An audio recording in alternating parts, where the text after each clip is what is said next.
Many years ago, Nick sold his first company to PMC Sierra, which is now MicroSemi, and he's been quite familiar with Vancouver, and so it's great to have another reason to bring him back to Vancouver and talk about software-defined networks. Thank you. Thank you very much. Thank you. So it seems appropriate to start by saying Happy Leap Day. It's a big day. Does anyone have a birthday today? Because that would kind of totally suck, wouldn't it? Right? So my talk today is about is really about software-defined networking in some ways, because it's about programming the network. And so the idea of programming a network is that you try to change its behavior so it does what you want it to do. And most of you will have never have done this, right? Because programming the network for most of us means setting the configs in a Wi-Fi access point at home or in a dorm room, something like that. But what a lot of people want to do is to be able to change the behavior of what their network does so that it isn't just implementing standard protocols, the kinds of things that we learn about in a networking class or in a networking book, so that they can tailor it or customize it to do something different because their network is different from somebody else's. So really, because it's about programming the network, it's really about software-defined networking, or SDN, that some of you may have heard of.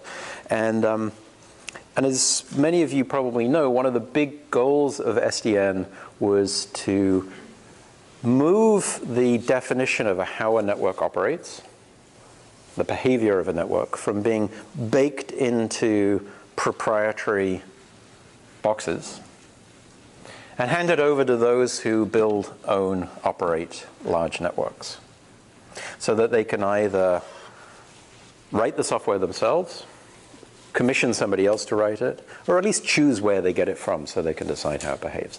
That's not an option for most of us today. If you buy a piece of networking equipment, it has the software loaded, and that software is generally running on a very old type of CPU, running on a very old type of operating system, if there's even an operating system in it, using pretty outdated software engineering practices.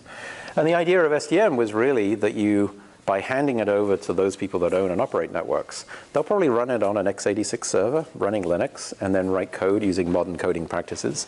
And so therefore the network will behave in a much better way than it did before.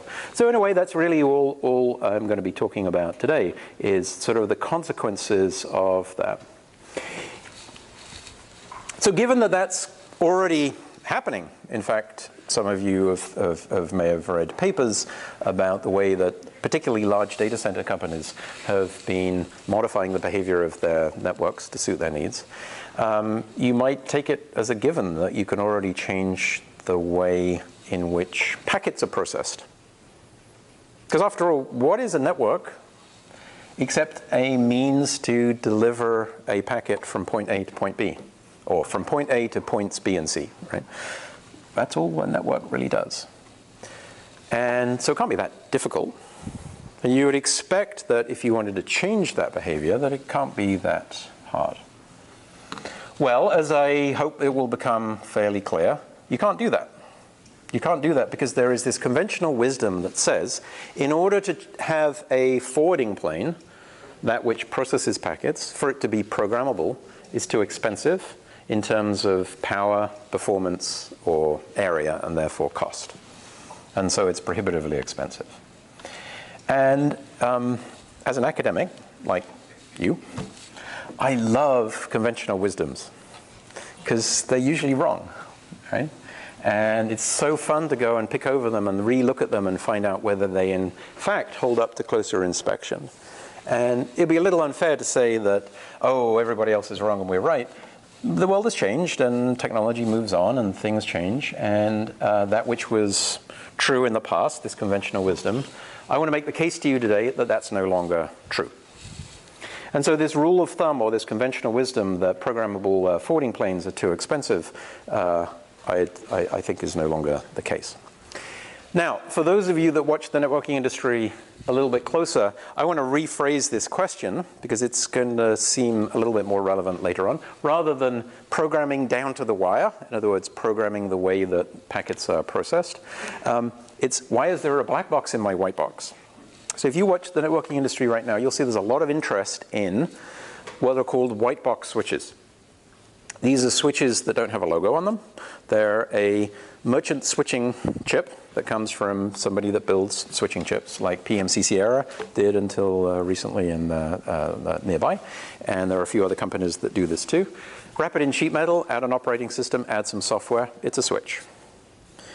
And those are typically called white boxes. And the reason they're called white boxes is because they are not attributable to a company like Cisco or Ericsson or Juniper or Arista. They're just homegrown out of this merchant switching silicon. There's a lot of interest in these right now because they're generally about a quarter of the price if you build it yourself than if you go to one of these companies, because you own your software yourself and you don't have to pay them a very healthy profit margin. The problem is that they're built around something which is a fixed function switching chip. So that's the black box in the white box. That'll become a little clearer later on. But really, actually, this talk, if I'm really honest about the title, it's more about a specific architecture for a forwarding plane, for which I use this name PISA because it seemed cool, and also because it stands for Protocol Independent Switch Architecture. And I want to explain what this architecture is. I don't think that it's the best thing since sliced bread. I don't think it's the ultimate answer. But I think that it perhaps is to forwarding planes a little bit like RISC is to CPU design, in the sense that it's sort of a rethinking from first principles about the basic operations that you need for forwarding. And so this is an attempt at that. We'll see whether it turns out to hold as long as it did. But first of all, a little bit about me. I started networking about the same time as these guys. And so you may have heard of these guys. They're a lot more famous than I am. First guy was Paul Barron, who wrote about survivable networks in 1964. So he wrote his big paper in 1964. Len Kleinrock was writing his PhD thesis on queuing theory at MIT in 1964. And Don Davis at the National Physical Laboratory in the UK coined the term packaging also in 1964. It was a very big year. It was a big year for me. This is me in 1964. Because the thing I wanted to point out is not only was I into communication, I was already on voice over IP, and it was wireless. Notice there's no connection to. So my path was I went to Berkeley to do my PhD, and then I moved across the Great Divide to Stanford in 1995. I do all the things that you would normally expect in a research environment. I have PhD students. This is my PhD students as of a few years ago. This was really the group that was developing the prototypes and the systems that led to OpenFlow, software-defined networking, and things like this. But then something kind of interesting happened, which was a particular PhD student came along, and it was at a time that we were starting something called the Clean Slate program. It was a research program that we started in about 2005. And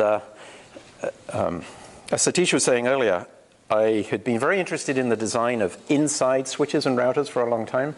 And I got a bit bored and tired of doing that, and started to look at the network architecture as a whole. Became very disenchanted with the fact that it was very difficult to change anything in networking, propose an idea, and then actually see it deployed at scale or deployed in a real network. And the reason for that is that networking was kind of defined by protocols and standards and a particular way of thinking that didn't lend itself to the absorption or experimentation of new ideas. Systems were closed, proprietary. There weren't APIs. There weren't means to go and try out new ideas. So if you wanted to try something that always seemed obvious to me, why isn't the function of load balancing a property of the network? Seems obvious to me, right? It's just intelligent routing. You could propose it until you're blue in the face. No one was going to try it because there wasn't a means to experiment. Because in order to experiment, you had to go and build a chip, and building a chip takes $100 million. And so, hey, yeah, that was a good idea. They'd pat you on the head, and then you would go off and write the next paper, right? And that was wholly frustrating. That was wholly frustrating. And so I was pretty determined I was going to leave the area of networking and go and do something else. In fact, I resigned from networking from Stanford in 2005, and the dean sort of patted me on the head and said, "Okay, you just turned 40," which I had, and before you're 40, you get to whine and complain, but you know, then you become part of the problem. And if there is a problem, you should go and try and fix it. And it was like one of those moments that I was like cursing him, like didn't have permission to go and leave and go and do something different. And so after a year of frustration with a group of people, and there were many other people thinking about this at the same time, Dave Clark at MIT and a few others, we started to ask the different question, which was, okay, the internet is great. Got this big legacy problem. How do you actually change its behavior? Why don't we ask the question, the academic question, what would you do if you could start again? And maybe we'll learn something from that will tell us a bit about how you might change the network over time to allow it to be more open to new ideas. So it was a very timid question, really. It had an arrogant title, but it was a sort of a timid question. And then this guy came along, Martin Casado, and we wrote this paper called Ethane in 2007. Martin was a PhD student who really has become the one that's best known for sort of the creation of this idea, really stemming from this paper. He had a background in actually building military networks and trying to break other people's military networks for a living. And so he understood a lot about the desire to change the behavior of a network or to infiltrate a network. And so with those ideas in mind, he really set out to sort of create this field of software-defined networking. And many things that happened that you may have been familiar with. OpenFlow, Knox is the first network operating system, SDN that came as a consequence, and then Wedge Switch, Onyx, which was a distributed control plane, the idea of network virtualization, all of those were commercialized through this company, Nicira. And it seemed as though, and I can understand why it can seem from the outside, as though a big change happened as a consequence of this work. Right?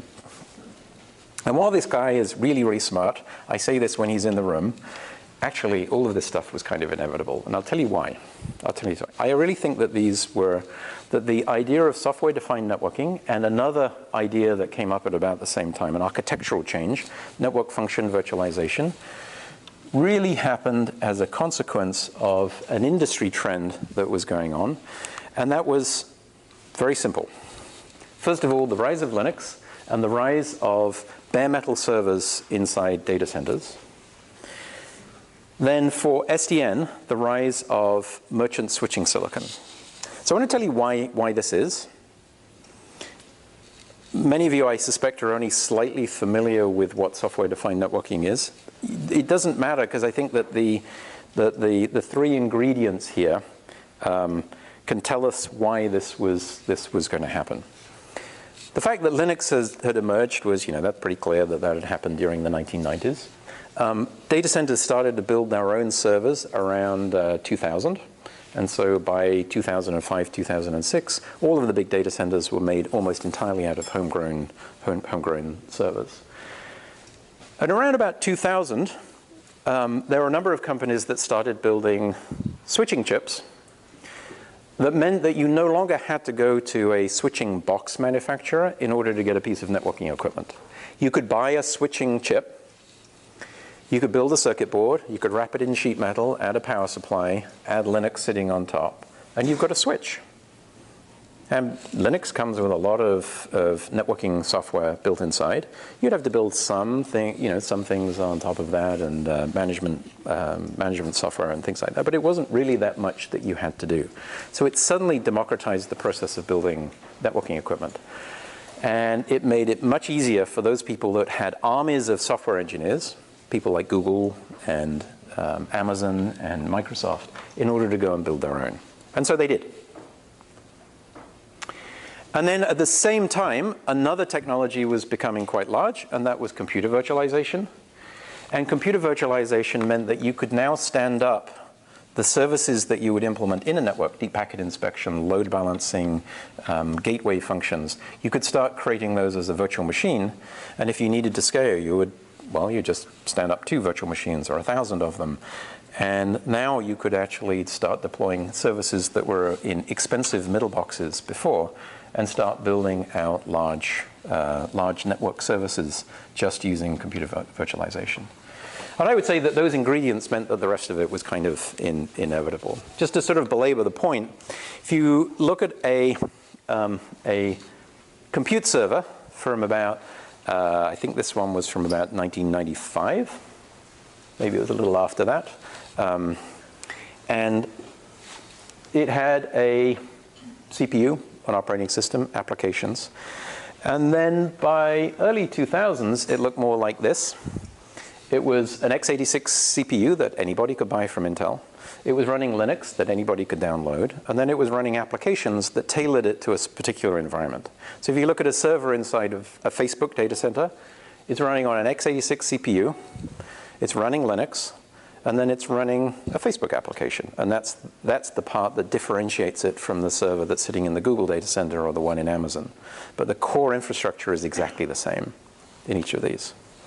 So it was kind of inevitable that networking would go the same way. So this would be a networking switch. You can tell it's a networking switch because it's got lots of Ethernet interfaces on the front panel. And up until a few years ago, and still actually the majority of networking switches actually look like this. They're a proprietary ASIC, which is forwarding packets. There's a CPU that's running the control plane software. There's an operating system, which is usually proprietary. And then there are applications that sit on top. And it's all wrapped in the same piece of sheet metal. And you have to buy it from a particular vendor. This is the sort of the equivalent of the CPU, the unbundled CPU at the top. This is one that Facebook makes. They publish the specs for it. It's called the Wedge Switch. And inside, it's running x86 plus a forwarding plane chip. It's running Linux, a variant of Linux, and then applications that they write in order to be able to tailor it for their needs. So the parallel is pretty obvious, right? And the main thing that differentiates is this one is blue, and this little innocuous term over here, ASIC. So I'll tell you what that means in a moment. Going in one step further, I think it's also interesting to see another sort of pattern that's going on here. This is a timeline from 1994 until today. And I want to get across to you the notion that there is an acceleration of this change that's happening in networking now that is beginning to catch up with that change that has happened in the computer industry. So first of all, let's look at the sort of the rise of Linux. So Linux version 2, which was really the first quality version of Linux, was in 1996. And 2 years later, by 1998, IBM, Compaq, and Dell were already running Linux. It was the year that Google was incorporated. And then by 2013, we don't often talk about this, but this is actually pretty stunning. 3/4 of new smartphones run on an operating system which is derived from open source, Android. 2/3 of servers in the world are running some type of open source operating system. 2/3 of websites, 2/3 of mainframes. There's only one supercomputer in the world that doesn't. That's why it's 99%. So something really quite traumatic happened in that time. And yet in the period of any one of our lifetimes or careers, this seems like a long time. This is a pretty short time for a really fundamental shift in the way that these systems are built. During the 2000, just sort of post-2000, switching chips, which I sometimes abbreviate as this term X-chip, they started to become widely available. And halfway through this time in 2008, it was the first time that a commercial third-party switching chip was wrapped in sheet metal by Google. And then they built a Linux version of Linux that ran on top of this, and they built a data center network that was out of homegrown networking equipment. And then in about 2010, NEC and HP started to produce switches for which there was an API where you could actually control it in the way that you wanted to control it. And Open vSwitch as a hypervisor switch came along. So that was sort of about 2 years later. So there was a change beginning to happen. 2011, OCP, the Open Compute Project, started to publish the specs of servers. So anybody could build a bare metal server. They basically became much easier to build. In 2012, the first wide area network, Google's Interdata Center wide area network, the largest private WAN in the world, was also built this way. Merchant switching silicon wrapped in sheet metal, running Linux and their own software. Right? So there's pretty big change. At this point, data centers. At this point, entire wide area networks were built this way. Going forward a little bit, this was also the first year because of Open Switch. The number of virtual Ethernet ports connecting VMs exceeded the number of physical Ethernet ports in the world. And so today it's probably a 3 or 4 to 1 ratio. And then something kind of odd started to happen in about 2013.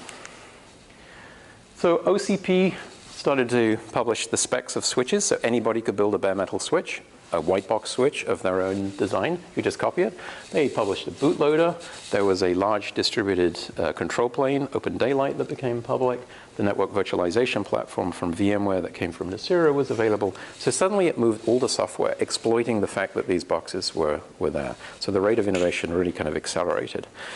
And then just really in the last 12 to 15 months, HP have just announced a big thing called Open Switch, which is essentially opening up the entire software for building switches in a supported fashion. So they're looking to be the kind of the Red Hat of networking. That blue switch called the Wedge was published in the last 12 months. Open Networking Linux, a particular flavor of Linux. ONOS, another distributed operating system for switches. And OpenNFV all started. It was also the year in which Cisco identified a software company as their biggest competitor, and that their #1 fear was bare metal switches. Right? What's the story I'm trying to tell here? There is a big change happening in networking right now. And it's all about commoditization, breaking up of vertical integration, delamination of the industry, moving everything to software. Big change. That wedge switch looks like this. It's a little bit of sheet metal, a couple of power supplies, some optical interfaces, a honking great big switch running at 3.2 terabits per second, which you can go and buy on the open market, and then a little CPU that's running the local operating system and running Linux. If you look inside that switch, logically it looks roughly like this. It's an Intel CPU for running Linux, an ASIC for forwarding the packets, Linux, a control plane, which is generally a network-specific portion where some of the network protocols, and then features which are to do with the tailoring for the particular network that it sits in. Right? So this is kind of the bare metal switch as it looks at this time. So it looks remarkably like a server. It's got this control plane thing in that we don't really recognize, but it's just software. Right? So it seems that now I can tailor my network to meet my needs. Right? It's actually pretty cool. I should be able to do things like quickly add a new protocol. Right? So if something like a new way of distinguishing packets inside a multi-tenant data center, there was a protocol called VXLAN that was published in about 2010. Hey, I can actually go and deploy that in my environment because I can actually change the behavior. I don't have to wait for a networking company to spend 2 or 3 years debugging it on a very old kind of operating system. I can actually just go and deploy it myself. Right? So that would seem exciting. I can get a better idea of what my forwarding plane is doing because now I can debug it. I can put in primitives that allow me to see what it's doing. I can then generate packets, probes, and test packets and see what happens. I can debug its behavior. I can put things that were previously associated with expensive middle boxes. I said load balancing before, deep packet inspection, all these things that I used to have to buy special purpose boxes. Hey, surely I can just add that into my switch if possible, because now I can program its behavior. I can, as one of my friends likes to say, I can try out beautiful new ideas. Right? I can take those ideas and I can try adding them to a switch. And I can tailor my network to suit my needs as a consequence. If I'm interested in this from a business point of view, I can differentiate. I can make sure that if I'm Google, my network operates differently from Amazon's so that I can beat them in the marketplace. Or if I'm AT&T competing with Verizon for the business, I don't know, of the government, then I can make my network tailored so that it's better. I can differentiate. And I can, furthermore, I can own those ideas because I wrote the software. So I don't have to tell anybody else what it's doing. Right? So there's a problem with this thinking. There's a problem with this thinking, and it all comes back to that word ASIC. Right? So while all of those things would appear to be true, actually none of them are true. So if I want to tailor that switch today all the forwarding behavior is dictated by an ASIC. Doesn't matter what that is, right? But as a fixed function ASIC that is deciding how the packets get processed. And so we're easily brought into this illusion that we can program it because this is programmable. But this isn't forwarding the packets, this is just running the operating system. The thing that's forwarding the packet is sitting over there behind a driver which is closed and proprietary. So if I've got new feature code that I want to run on my box, the only place that I can choose to run it is here. I can't run it on the thing that's actually doing the forwarding. I can't change its behavior. So a natural question to ask, which has been asked many, many times over the years, is, well, can I just forward the packets here? If I could forward the packets here, I can get rid of all of this stuff over here, and then life would be beautiful because now I can use all of the tools and all of the development environment and techniques that have been developed for computers over many, many years, right? That would be great. So can the CPU forward all my packets? So let's take a look. Networking people care about the number of packets per second that you can forward. And the number of bits per second. That's really, really important. Because if you're trying to interconnect lots and lots of different servers together, what really matters is how many, at what speed, and can you do it at line rate. And so a very, very important metric of comparison is forwarding rate.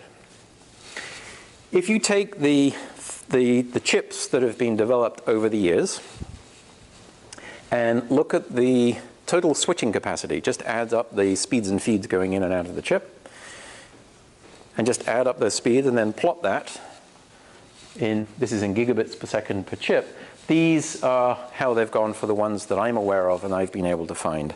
And this is something I did about a year ago, but I think all of the historical numbers are correct. And we're at a point today where the fastest chip is 3.2 terabits per second, or 32 ports of 100 gigabits per second, and that's kind of the state of the art for anything that's built commercially. So what I was interested in, how does this compare historically with how CPUs have been able to do? So these blue dots here have been processing packets in perhaps 15 or 20 different protocols simultaneously, fairly elaborate processing, but fixed function.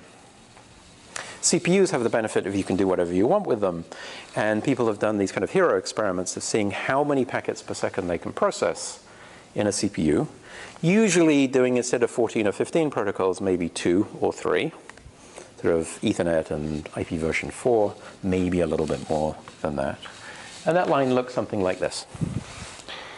Not surprisingly, it's lower, because the CPU is not optimized for forwarding packets. It doesn't have the I/O on it that's optimized for getting the packets in and out of a CPU. It's just not what it does particularly well. So it's not surprising that it would be lower. The slightly more scary point is that not only is it about 50x today, but it's actually diverging. And it's primarily diverging because when you build a switching chip, you pack it with as many I/Os as you possibly can. That's not what you do with a CPU. And people have got better at packing more and more I/Os onto a switching chip over time as they've learned more. Yeah? Do you know why? Is it because of, what's the bottleneck? Is it the instruction processing rate, the memory, something else? It's the I/O. So if you've got a 3.2 terabit per second switching chip, you've got 3.2 terabits per second of I/O on it, which is optimized for streaming packets on and off that chip, which a CPU does not have. Doesn't have anything like that kind of capacity. There's not enough of a market for CPUs in order to do that. So that will be one obvious, that sort of natural limitation. The other thing is that a switch that has, say, 32, 64, 128 ports, it's immediately got 32, 64, 128-way parallelism naturally built into the problem, right? Processing for each ingress and egress pipe. CPUs typically don't have that amount of independent parallelism. Turns out there's parallelism that goes way beyond that, and so it's got a type of parallelism model. And so it's like, it doesn't quite fit the application. The specific application, and I'll come on to a little bit about what the consequences of that are in a few minutes. Right. Yeah. So is this standardized by the number of transistors on the chip, or is it per? This is per chip. This is what was integrated onto a piece of silicon. Yeah, but wouldn't the fairer comparison be the total number of transistors using, because you can have multi-cores and so on, right? So these are the fastest multi-core results that I was aware of, right? So it's per chip. It gets a little hard to tell sometimes, so there's, this one actually I think is the average of 3 different points that were fairly close because I couldn't quite tell what that was. Okay, and you might ask, isn't this what network processors were going to do? Right, so there were these devices that were sort of common in 10 or 15 years ago called NPUs or network processors. And they were programmable devices. And they would typically work by a packet would arrive. It would then be, those packets would be spread over a set of RISC CPUs typically, or RISC cores that were placed onto silicon. This isn't always how it was done, but this is kind of the most common model. And then process to completion on those individual packets. And generally it was felt that they were typically microcoded and fairly hard to use. And the rule of thumb was typically 10 to 100 times slower than a dedicated switch ASIC. So this is where this kind of rule of thumb came about, that programmable devices are typically 10 to 100 times slower, and they consume much more power and area. So let's go back to this picture of this wedge switch. It has in it this white box CPU. You just buy it off the shelf, you plug it in, and then you load your operating system, and you can do whatever you want with it. And it's kind of got this black box switch. And this is where this comment comes from. My white box switch has a black box switch inside. It's worth asking the question, and I think this is super relevant given some of the people in the room here. What have other areas done? Right? So it's like networking tried this NPU thing, and it kind of didn't work. It didn't work very well. So what is it that other domains have done? And there's a lot of talk about domain-specific processors at the moment. And I think there have been really 2 that have been super, super successful. The first one is the digital signal processor. I'm old enough to remember when signal processing was something that you built a circuit for if you wanted to implement some signal processing function. And that seems a little laughable now, but at that time it was considered too expensive in terms of power, performance, and area to design something that was programmable because it couldn't possibly keep up. And nowadays, well, we're used to the fact that you would write a program, if you want to write some signal processing application, you would, I don't know, like a new Wi-Fi coding algorithm, or maybe a video coder. You would code up that up in something like MATLAB, C, Python, Java, or something like that. And then that would be compiled down to run. So my codec would then actually end up operating on the DSP itself. The code would run on the DSP in order to implement that function. And we're very well used to this now, right? And many of you have probably done this. Another area is graphics.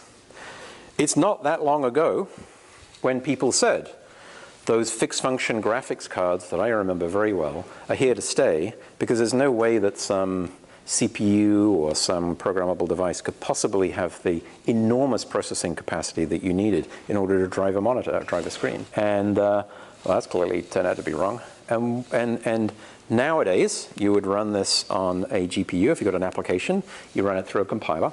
So you would write your application in, I don't know, NVIDIA's CUDA or OpenCL or something like that. And then you would compile it down onto the code. So if I don't know, there are obviously many, many applications. Some specific application that I was running on that GPU, then I'm going to compile it, and then that code is going to run on the GPU itself, not in the CPU that sits next to it. Right? So the conventional wisdom had said in both of those domains that programming is too expensive. Programmability is too expensive. And then, if you think about what the humans did, what the humans did was say, hang on, wait a minute. If I can identify the right set of underlying processing primitives and the right data model for parallelism associated with this problem, and they're very tailored in DSPs and GPUs for those particular class of problems, then it should be possible to have something that may not be Turing complete, although they're becoming that way now, but not necessarily Turing complete.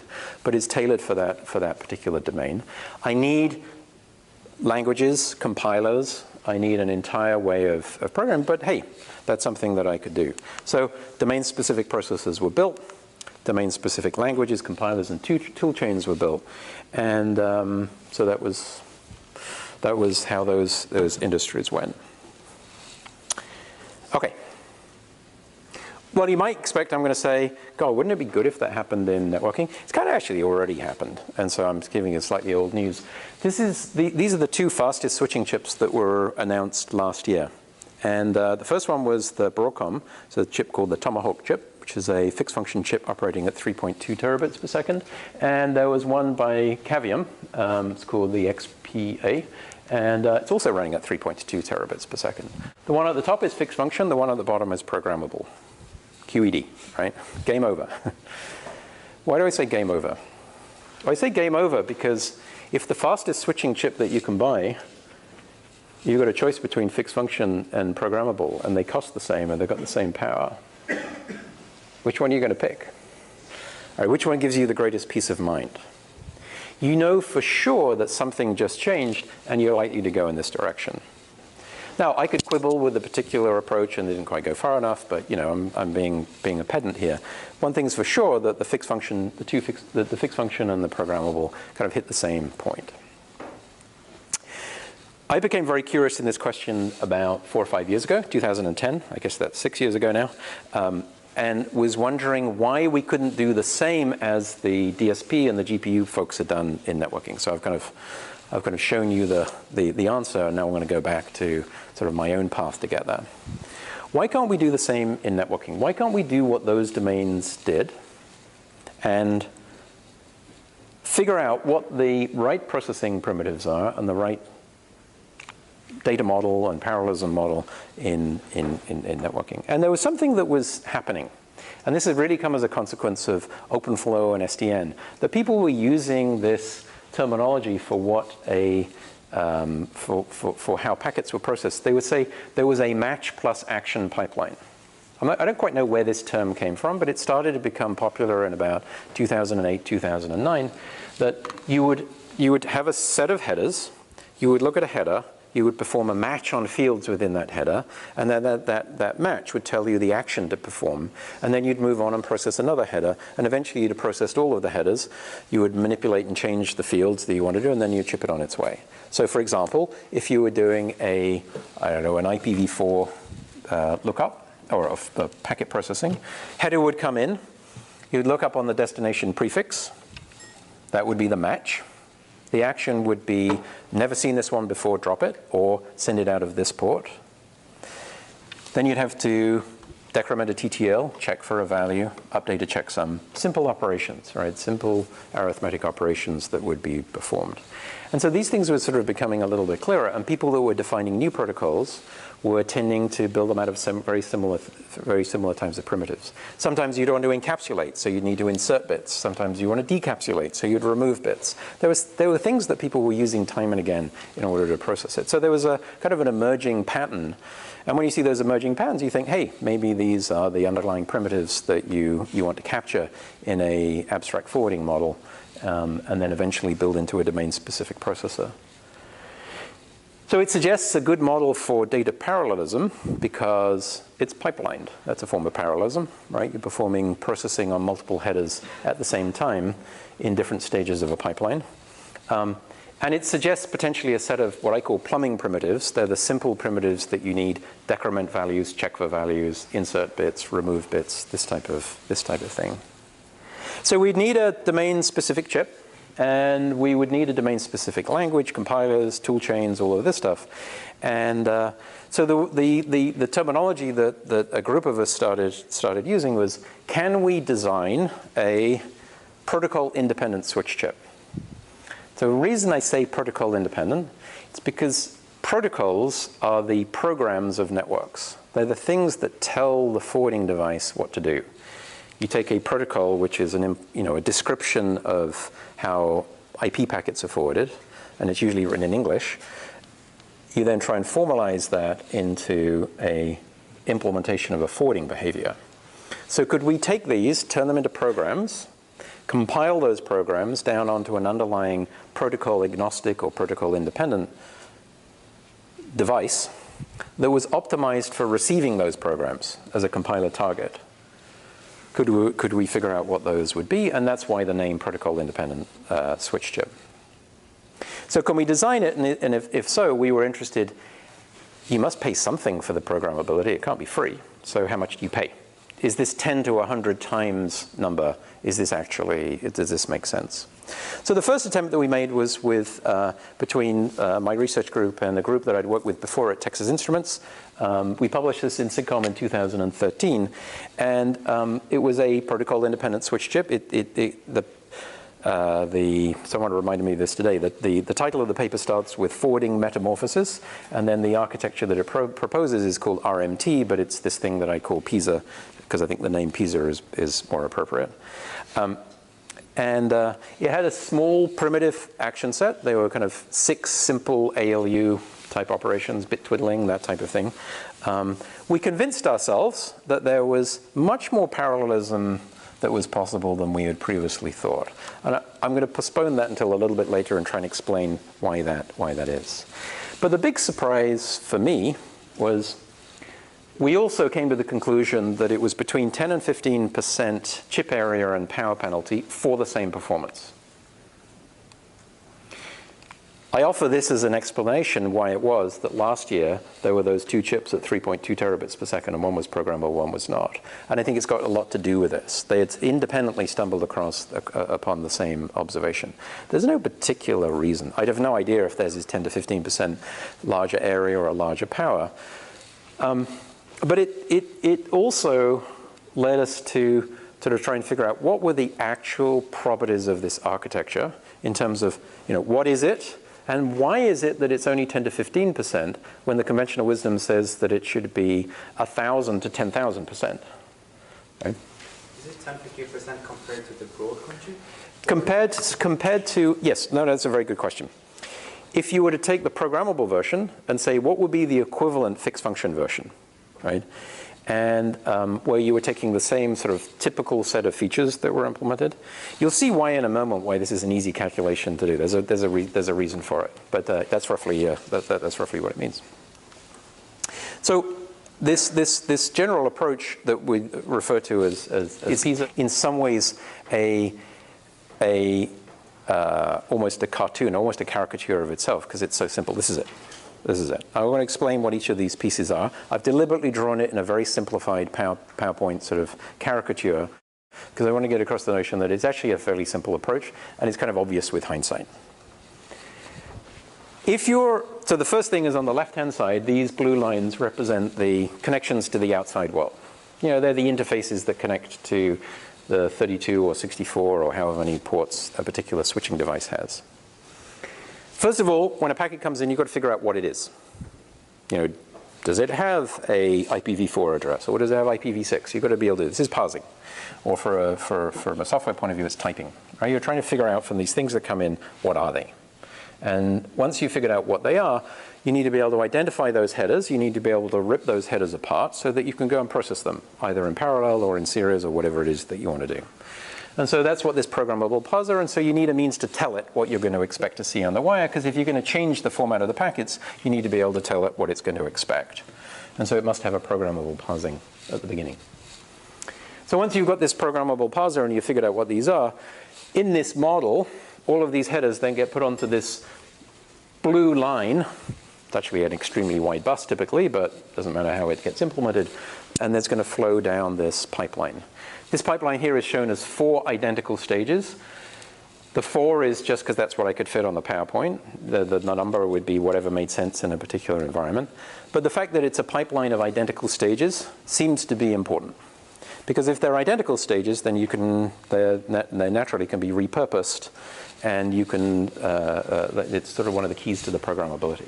So parallelism through the pipeline, because different headers can be processed at different points, and if they've got a serial dependency, it allows you to process one after the other, and you can be processing many of them at the same time. Notice that each stage is made up of a number of identical units. There are these little rectangles here. These little rectangles are supposed to represent memories for matching on fields. So a bunch of them. A bunch of identical memories. Again, don't read too much into the number here. It's whatever happens to fit in a particular implementation. And then after that, an action that gets performed. And so there's the match memory, and then the action which gets performed by an ALU, some kind of ALU. And then you'd have multiples of these. So let's actually look at see what might happen as a packet came in. So let's think of this as a packet, the blue with the different headers. The different colors represent different headers. That could be Ethernet, IPv4, TCP headers. This is how packets are always constructed. The parser is assuming the packet is legal. The parser is essentially telling you what they are and ripping them apart. So here are the set of headers being copied into this bus, logical bus that is moving down this pipeline. So its job is to take them out in some way such that when they get presented to these match tables, the match tables are going to look up that header and then perform some operation upon it, which is likely to transform it in terms of it may eliminate a header, it might change that header, it might create a new header, it might create some metadata that it wants to squirrel along with that computation. So in some ways, it's going to process that. So I just show that as that, right? It's just transform it into something else.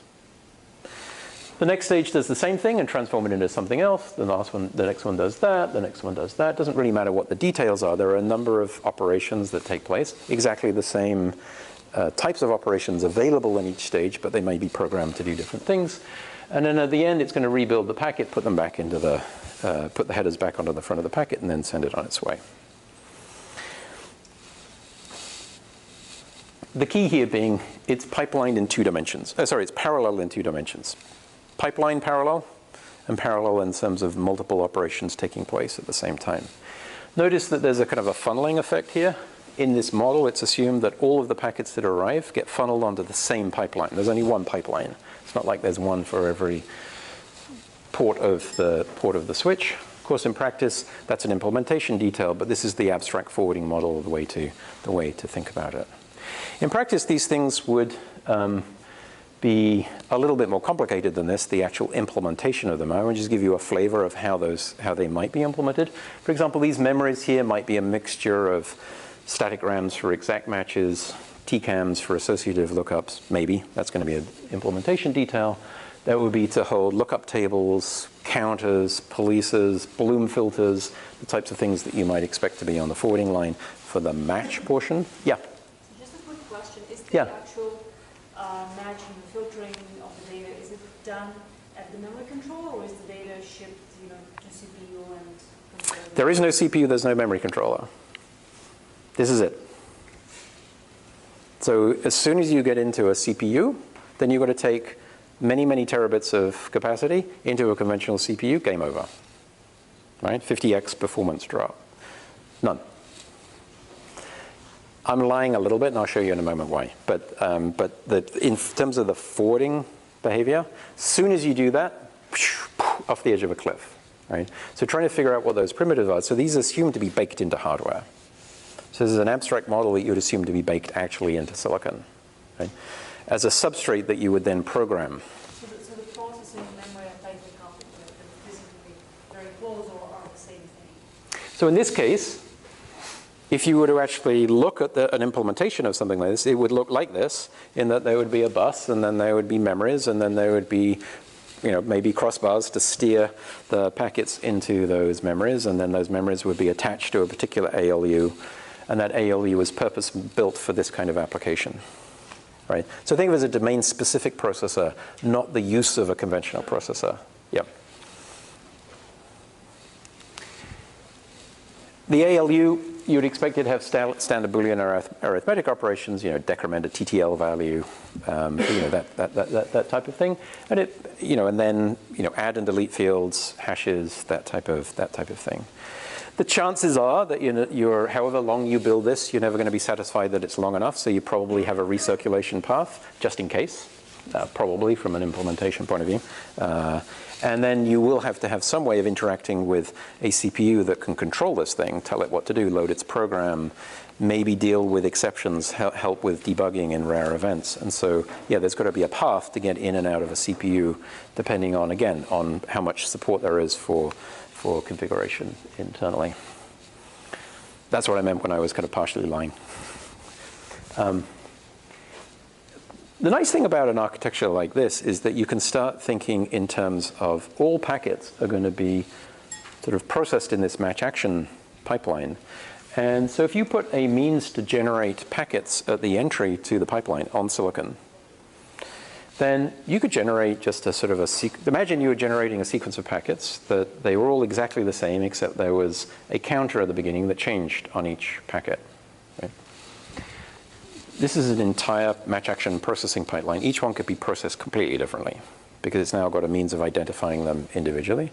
And so you can start doing things like flow control algorithms, update algorithms, testing of tunnels. And so it just becomes a very simple mechanism to now do all sorts of processing or passing of information between different parts of the infrastructure. And it has this feeling of being a sort of an elegant way of doing the sorts of things that you want, because you can simply add in some of the other ingredients that you need to turn it into a fairly flexible device. Okay. A real system typically has two pipelines, one at the ingress and one at the egress. So at the ingress, to process packets as they arrive, deposit them into queues, because you always have congestion, and in times of congestion you buffer packets, and then once you've removed them from the buffer, you send them to the correct destination. And if you've, in the process, created multiple copies of packets for multicast, then you typically want to process each of those differently at the egress, depending on where it's going to. So you need an egress pipeline in order to process them differently. If you read this paper from 2013, you'll find that it describes these two as it's actually one of them, and then it's dual-threaded. So one for the ingress and one for the egress. Again, that's just an implementation detail that kind of made sense at that time. And it's not clear that that's a lasting property. It just happened to make sense for a particular implementation. I've been helping a company that's been building something like this. It's no secret that that's what they're doing. One thing that I have learned, though, in helping them do this is that there is something as to why this is happening now. Okay? And I'm not particularly interested in the specifics of what those guys are building, because I actually think there's going to be a whole variety of these that pop up over the next few years. And if I was in your shoes building network systems, I'd be looking for what are the common attributes, because they're going to tell you a lot about what you might program and what you might be able to do. So I'm going to move on in a moment very briefly to tell you a little bit about the programming language component of this, which is the common way of programming a variety of devices. And hopefully it'll be a way that shields you from the details of the underlying hardware, and therefore give you a little bit more choice on the types of targets that you use. So to get an idea of why this is happening now, I'm going to give you a quiz. So which one is the CPU and which one is the memory? Anybody?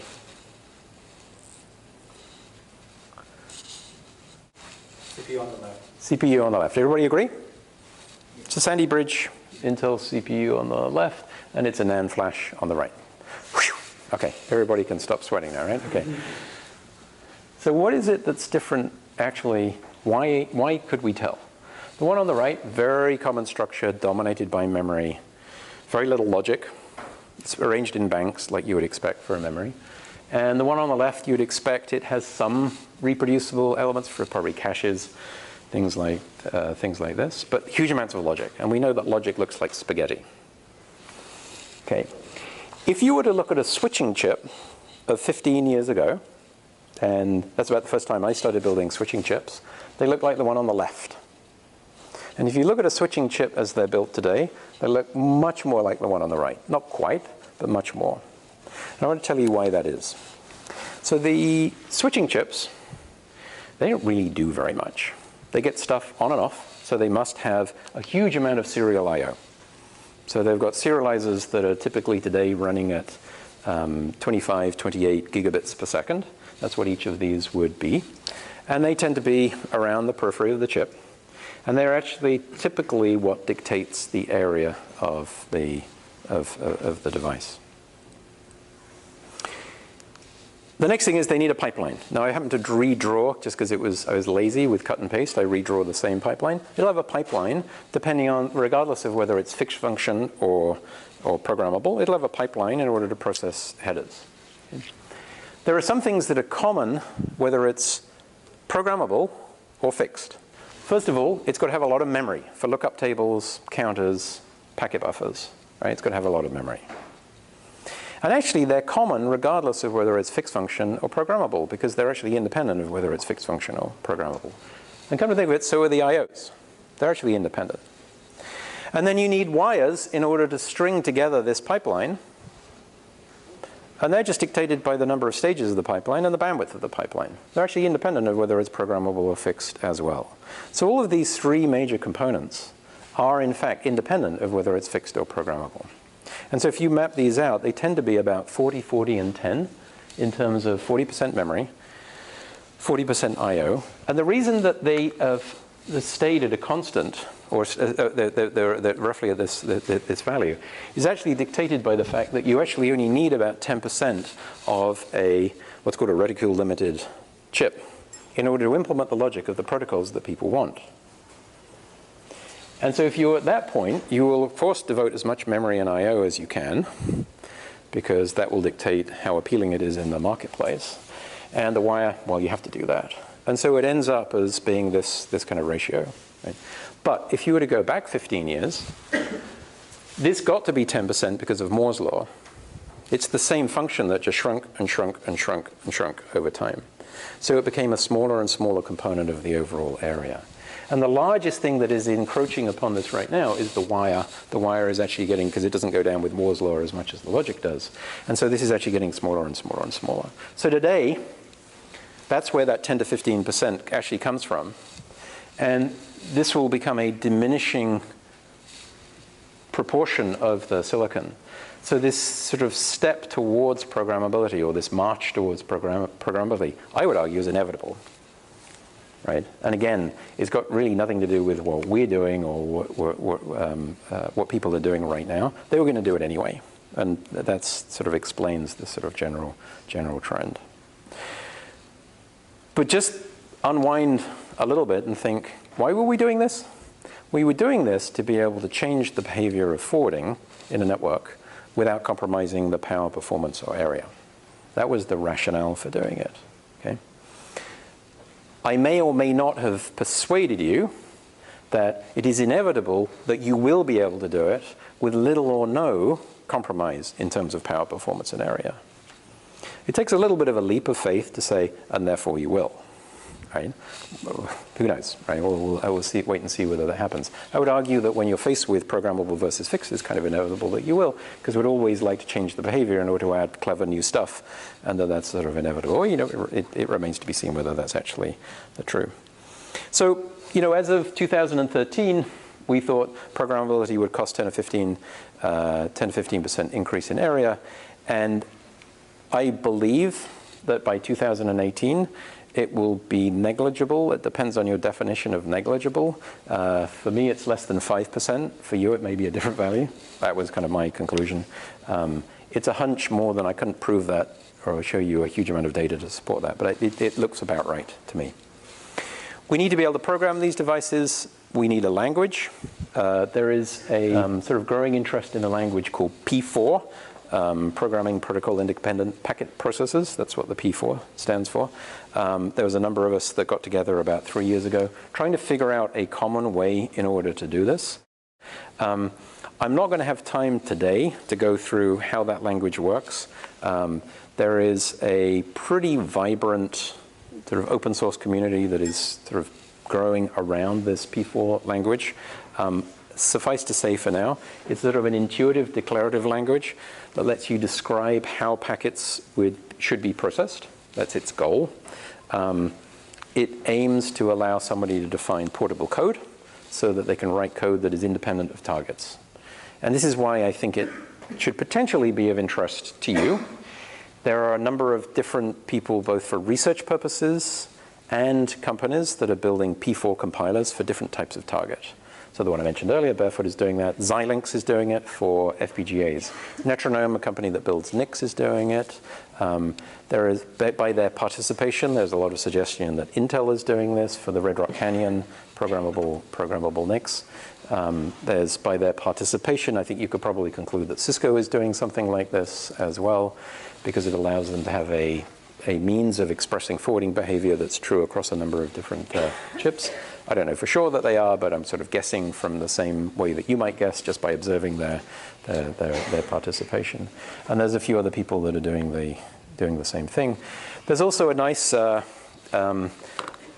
piece of code that will be made open source fairly soon by a group at Princeton who have been using a P4 front end, a way of expressing how forwarding should take place, and using it to tailor the behavior of Open Switch, which is a hypervisor switch to go on a server. The hypervisor switch is processing packets between VMs and between VMs and the outside world.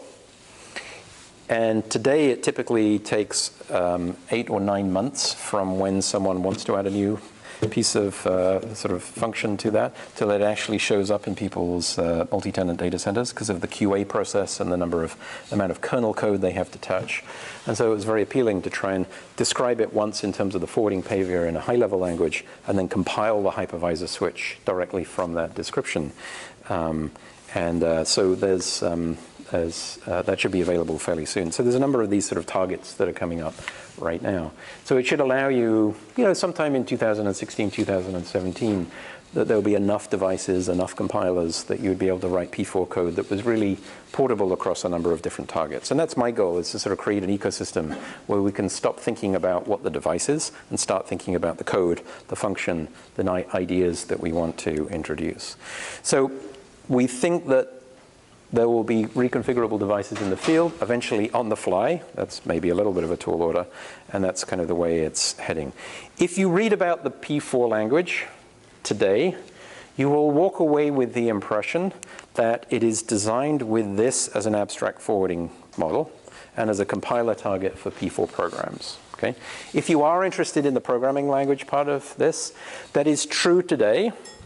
But if you follow the sort of the P4 open source project, you'll find that this is about to change, that the architecture and the code and the language are in the process of being separated, which is nice, so that you can define a variety of different architectures, but still have code, use the same language in order to write programs that will run on those different architectures to allow a little bit more innovation in the underlying architecture. Just as an example, some people prefer, instead of having a parser at the beginning, to have it distributed throughout the pipeline. Turn out to be a little hard to have programs that were portable across both, right? It just turns out to be a little, in many cases you can do it, in some cases that you can't.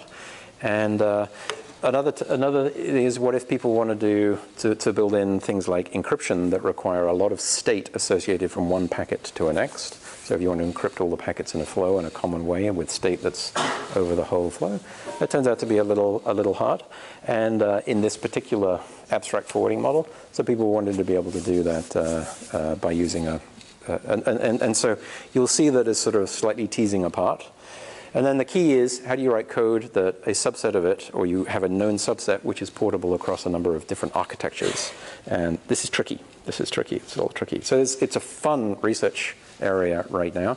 A lot of people that are working on this at the moment, both in terms of developing the language as well as developing the sort of the ideas that it could exploit this ability. So at the end, the goal is, and I'll finish with this, the idea is, with this combination of this language and this underlying architecture, you write your code, which describes the forwarding behavior that you want. You could be describing L3, L4 processing. You could be describing a load balancer or a gateway. You would compile it. You would compile it down to a compiler target that might look like this, right? And so that would be where we're trying to get to. If you're looking for a research topic, right, and I suspect that many of you are, it actually brings up just this picture alone brings up many. One is, okay, so I write my P4 program. I haven't shown you any snippets of P4 because you can go off and look at that yourself. It's a fairly simple declarative language. I write that P4 program and I put it through a compiler and it goes down here and then it doesn't work. So what are the debugging tools that I need? What are the formal verification tools that I could develop? There's a whole load of sort of unplowed fields. There are many, many unplowed fields here waiting for people to contribute ideas. And there are some of them people are working on right now. It is a very, very rich area right now. What are the invariant properties that I would expect to be true down here that I can test. How could I check that two compiled programs were equivalent to each other? See, simple things like this, right? If they were compiled to different architectures. Can I go the other way in order to be able to, essentially reverse engineer or check in? And so is there a good intermediate representation that would make sense? Does this fit best into an LLVM construct? All right, who actually knows, right? Are there things that I would like to do in terms of packet scheduling or encryption that I should be able to represent in a language like this? People are have work going on in this area. No one knows the right answer at this point. So there's lots and lots of areas. If you are interested in working in any of these areas, my email address is public. You're welcome to email me, and I'd be very happy to sort of give some suggestions, because I actually think that it's an area that will be very fruitful in the next few years. I want to finish with one larger description of a piece of work that I would love to do, and I have not yet figured out how to even start. And I've mentioned it to several people today when talking to them. This tells you how to program one device. Now, something to sort of for you to go away and think about. A big data center built today has between 200 and 400,000 servers in it. The ratio of switches to servers is about 1 to 20. So there's between 10 and 20,000 switches sitting inside a data center, right? That's an awful lot of switches. Imagine that they're all programmable. Yeah, you could, maybe they'll look like this. Maybe you could do L3, IPv4 prefix matching in them. That'd be kind of dull, right? If you've got 20,000 processors with phenomenal I/O capacity of multiple terabits per second, with some simple computation that they can do, with immense bandwidth, very low latency, nanoseconds of latency between them. There's probably some really interesting stuff that you could do that would be kind of cool. But what if you could develop a abstract model of that entire network of these devices so that you could describe a behavior at the top and have it partitioned and mapped onto these devices to do things that may require that kind of bandwidth. It could be in service of the network itself, like extraordinarily fast congestion control. Okay, that's kind of boring, right? That's what the network does anyway, but maybe you could do a bit better. Maybe you could do calculations. I was asking the question a little earlier. Maybe you could do the fastest Fourier transformer you ever imagined on this environment. That's kind of interesting, but DSPs do that pretty well already. But there must be some things that you could do, or that you would want to do, where you're tailoring the network to the application and tying it into what the application wants. There is, I think, immense food for thought there. And I'd like to leave you with that thought and tell you that I have almost no ideas on what you might do with that. Okay, I'm happy to take any questions, but thank you. Thank you, Elizabeth.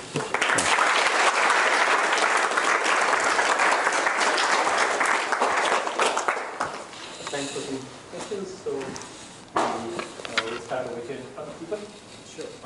That last slide that you showed, potential targets, once the code is compiled, where does the programmability micro-code actually sit, and how often is it replicated? Is that like per ALU, or where do you envision that micro-code actually sitting? Yeah, no, that's good. That's very good. I didn't get into showing the sort of the details, because then it becomes a little bit of a rat hole.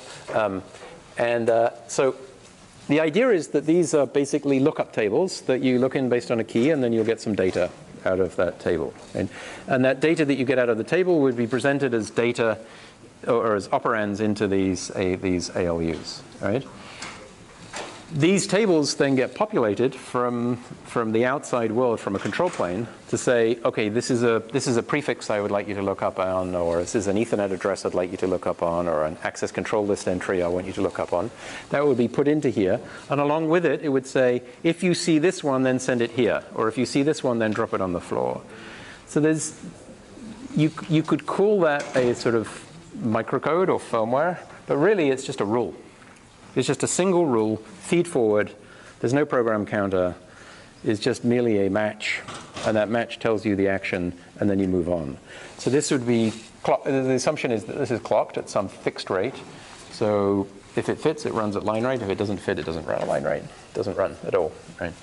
And so it's very, very simple model. So this might here be, 1,000 or 1,000,000 IPv4 prefixes.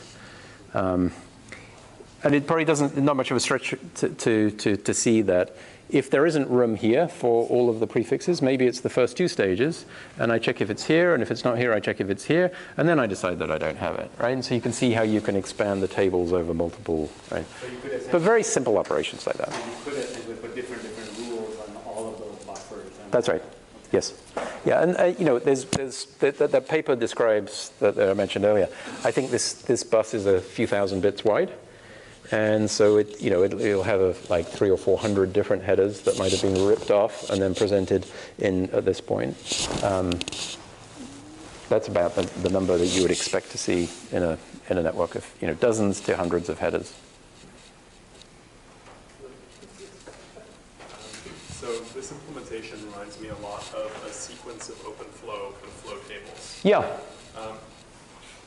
But the OpenFlow flow tables actually don't know where are those implemented in the switch. That's right. How is it different from this? Yeah, so that's a great question. So the P4 language actually defines 4 things. One is the headers that you would expect to see on the wire. The matches that you would expect is the universe of actions that you might perform, and then the control flow of what the path a packet takes. Okay? OpenFlow determines the set of headers that you might see. It doesn't allow you to decide it. So it predetermines a set of fixed headers. There's 44 of them, I think, or of headers. Right? So it doesn't give you flexibility to define it yourself. It tells you what you're going to see. It's kind of a little bit, in my view, backwards. Okay? So that part goes from being fixed and predefined to being defined by you in terms of the program that you create. The match, yes, you can match on all the headers in OpenFlow. The actions in OpenFlow, it doesn't tell you what the actions are that you perform on the headers. You're expected to go and reference the RFCs to find out what they say the action is, right? So they are defined, but they're defined elsewhere. Here, you define them. So you might have a program which is called IPv4.p4, which is a description of how packets are processed for IPv4, match and action. You may have implemented it correctly or incorrectly, but that's what will run on here. You decide that. It is not predetermined by an RFC, right? And the last one is the control flow. OpenFlow has no comment on that, really, about the path, the sequence that you take through, except it has this kind of jump command, which is a little confusing, right? So in a sense, you could think of this as trying to take the things that were learned from that, match action processing, to make the actions unambiguous, make the parsing up to you, and the control flow under your control. So it's really what it's attempting to do. Did that answer your question? Mostly. Yeah. It seems like OpenFlow is kind of a very similar idea, but applied to more like the entire network space, whereas this is... No, OpenFlow is merely a set of fixed headers of a set of predetermined actions with a predetermined parsing and no control over the control flow. That's really all OpenFlow is. It's within a box. Yeah. So I think you could think of this as like a generalization, or with hindsight, what might have been better.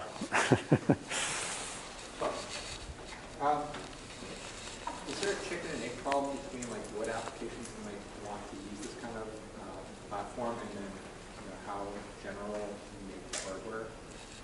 And any thoughts on, if there is, how to manage it?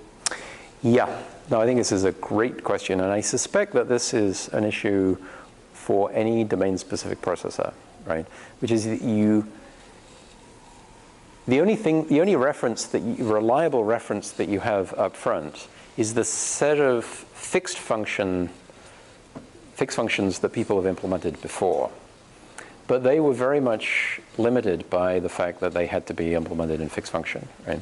So for example, that VXLAN, which was VXLAN was a way of demultiplexing packets for multi-tenant data centers. It was defined in 2010 in the most profitable, highly invested, most aggressive part of the networking industry, and it was 4 years before it showed up in silicon. Okay? So the timescales for something that's fixed function even in those important areas, is really very, very different, right? And this is not unique to networking, of course. This is true of any fixed function because that's just the life cycle or the design cycle of fixed function.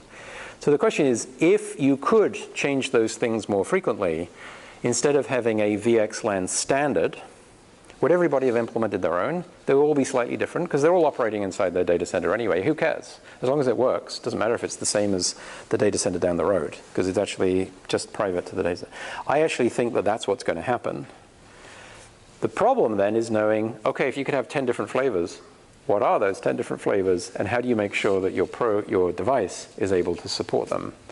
And that's just talking about a demultiplexing header in a very obvious application. What are all the applications that someone might think of? So my guess is that this will turn out to be inadequate.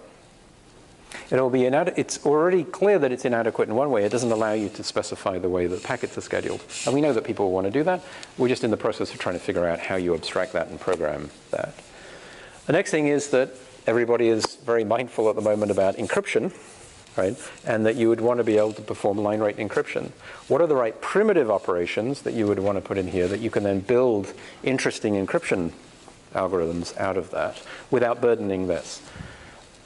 I don't think anybody knows that right now, but sure as heck, somebody's working on it, right, to try and figure out what that is. So there is a chicken and egg, because I think that while I think that this serves the purpose of most kind of plumbing operations, there will be things that we don't know about yet which will end up being added to this for sure.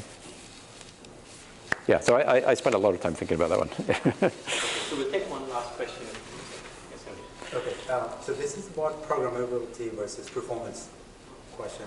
So I work with OpenStack, SDN, and yes, yeah. network virtual. Yep. So if you look at the part of the programmability is moving to hypervisors. Now, if you look at servers, they move to hypervisors, big data centers, are powered by hypervisors. Despite maybe 20-25% performance loss. Now, but if you look at the NFV community, like NATs and packet inspection tools, so they also lose maybe 50% or more performance compared to the hardware one. So now we see on hot servers it's acceptable to lose performance. But do you foresee the same happening for the NFV? Like it's okay to lose 50% of the performance if it is software NAT versus hardware NAT?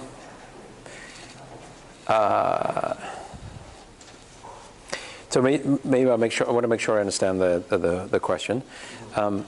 If you take a box which is, let's say you take a box today which is sold as a middle box, and that middle box has got an x86 Linux and it's got some dedicated function.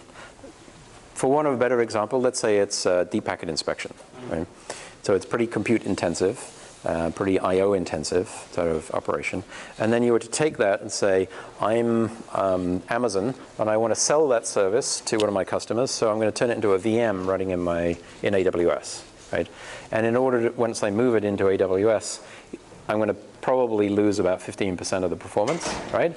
That seems to be, the rule of thumb that people 15 to 20% of the performance is what people typically think. So are you asking, if you do that, is that worth it? I'm asking from the Amazon perspective. Yeah. So in both cases, you are Amazon. Yeah. You are a client. Okay. You can deploy deep packet inspection in your data center as Amazon as a hardware or as a software. Yeah. I would think that the first part of that is almost the first part, which is moving it out of software running on Linux to software running on Linux and a VM under my control. If it's 15% reduction in performance, for sure I'm going to do it. And the reason I'm going to do it is because now I can scale it or contract it. I have much more control over its behavior instead of paying somebody else to do it and it being opaque and closed and proprietary. I think it's just merely a question of control and management at that time that I'm going to do it for that reason. I'm sure the 15% is easily worth it for me in that case. In fact, if it was 20 or 30%, I'm sure I would still do it just for that control. Now, what I think that this opens up the possibility for many of these things, I can then move it from that VM, perhaps some of them, if they lend themselves, into the plumbing. So now the question is it worth it to me is it coming at any loss of performance for other types of processing that I need to do in the network? And that's going to be a trade-off that's entirely context specific. What I do know is that AWS uses thousands and thousands of servers today for load balancing of packets. And it seems pretty clear to me that something like this could absorb that almost for free as part of the plumbing. Because it's naturally something that belongs in the plumbing. It's just clever routing, right? So if it can, it will. And then it becomes kind of free, right? Because it just gets absorbed into that plumbing layer. To me, it feels like it more naturally fits there than it does in the server. I think this will be true for some things, but not a very large number. But there will be some applications that really are kind of currently implemented in the wrong place and would end up in the plumbing if you could. Great, so let's bring proceedings to close. Let's thank you again. Thank you. Thank you very much.